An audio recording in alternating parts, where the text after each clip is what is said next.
মানে নিজেকে বড় করার জন্য, নিজেকে সমাজের মধ্যে ফুটিয়ে তোলার জন্য যারা কুরবানি দেয় তাদের আল্লাহ তাআলা তাদের কুরবানি কবুল করবেন না। শুধু খাস নিয়তে সই নিয়তে শুধু কুরবানি দেয় তাহলে কুরবানি হবে।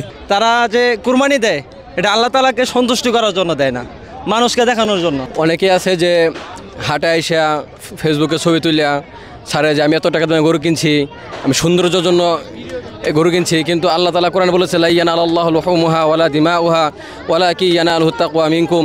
আমি গোশত চাই না, রক্ত চাই না, আমি চাই তোমাদের তাকওয়া। কিন্তু অনেকে আছে যে কুরবানি বড় কিনে, পশু বড় কিনে বলে যে আমি এত লাখ টাকা দামের গরু কুরবানি দিলাম, এত কোটি টাকা দামের কুরবানি করে দিলাম, আল্লাহ তাআলা তোমার এই বরত্ব দেখবে না। আল্লাহ তাআলা দেখবে তোমার মন থেকে এই কুরবানিটা কি তুমি দিয়েছো কিনা। যদি তুমি মন থেকে আল্লাহ তাআলার জন্য দাও তাহলে সেই কুরবানিটা তোমার কি হবে, সই হবে। আর যদি অনেকেই যারা মানে নিজেকে বড় করার জন্য, নিজেকে সমাজের মধ্যে ফুটিয়ে তোলার জন্য যারা কুরবানি দেয় তাদের আল্লাহ তাআলা তাদের কুরবানি কবুল করবেন না। একটা দশে লোক দেখানির কুরবানি করুম, লোক দেখায়াম, লোক দেখানির উদ্দেশ্য শুধু তাহাতে তো আর হইল না। শুধু খাস নিয়তে সই নিয়তে শুধু কুরবানি দেয় তাহলে কুরবানি হবে। আর শুধু সই নিয়ত না থাকে আমি লোক দেখাইলাম, এই মুখে বললাম আমি তত টাকা কুরবানি দেম, বেড়া আমি এটা করতেছি তা এটা হইল না।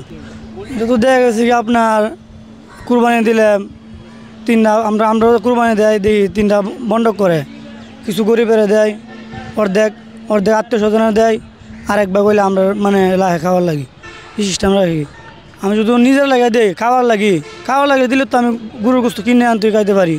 অবশ্যই তো আল্লাহর জন্য কুরবানি করতেছি, আমার নিজের জন্য না। আসলে ভাই এই যে কুরবানির মৌসুম আসছে, এটা বিশাল একটা কুরবানি, এটা আল্লাহ তাআলার কাছে একবারে কবুলিয়তের একটা মাধ্যম।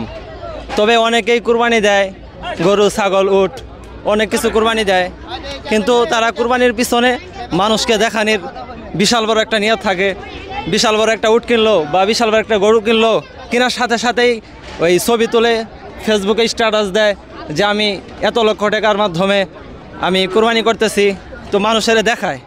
মূল কথা হলো তারা যে কুরবানি দেয় এটা আল্লাহ তাআলাকে সন্তুষ্টি করার জন্য দেয় না, মানুষকে দেখানোর জন্য, মানুষের বরত্ব দেখানোর জন্য, মানুষের সামনে কি তাদের কুরবানিকে ফুটিয়ে তোলে।